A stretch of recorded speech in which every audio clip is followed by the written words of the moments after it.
কেনিয়ার president William Ruto ভারতের বিতর্কিত ধনকুবের গৌতম আদানির সঙ্গে হওয়া দুটি বড় চুক্তি বাতিল করেছেন। যুক্তরাষ্ট্রের প্রসিকিউটররা আদানির বিরুদ্ধে জালিয়াতির অভিযোগ আনার পর দেশটিতে এই সিদ্ধান্ত এসেছে। বিসিবির প্রতিবেদনে বলা হয়েছে, এর একদিন আগে ভারতের দ্বিতীয় শীর্ষ ধনী গৌতম আদানির বিরুদ্ধে অভিযোগ আনা হয়েছিল যে তিনি $250 মিলিয়ন ঘুষ পরিকল্পনা করছিলেন এবং তা গোপন রেখে যুক্তরাষ্ট্রে অর্থ সংগ্রহের চেষ্টা করছিলেন। আদানি গ্রুপ যুক্তরাষ্ট্রের প্রসিকিউটরদের আনা অভিযোগকে ভিত্তিহীন বলে অস্বীকার করেছেন। রুটো তার ভাষণে বলেন, যদি দুর্নীতির বিষয়ে নিশ্চিত প্রমাণ বা বিশ্বাসযোগ্য তথ্য আসে, আমি কঠোর পদক্ষেপ নিতে পিছপা হব না। তার এই বক্তব্যে সংসদে উপস্থিত লোকজন চিৎকার করে সমর্থন জানায়। আদানি গ্রুপ কেনিয়ার প্রধান বিমানবন্দরে $1.85 বিলিয়ন বিনিয়োগের পরিকল্পনা করছিল।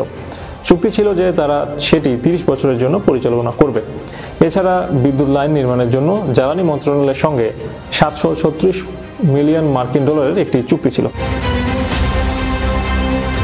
বিসিবি বলছে, দেশটির বিমানবন্দরের প্রকল্পের অধীনে নতুন রানওয়ে, জমো কেনিয়াত্তা ইন্টারন্যাশনাল এয়ারপোর্টে উন্নত যাত্রী টার্মিনাল নির্মাণের পরিকল্পনা ছিল। তবে এই চুক্তিগুলো কেনিয়ার মানুষ খুব একটা পছন্দ করেনি। অনেকেই দুর্নীতির আশঙ্কা করছিলেন।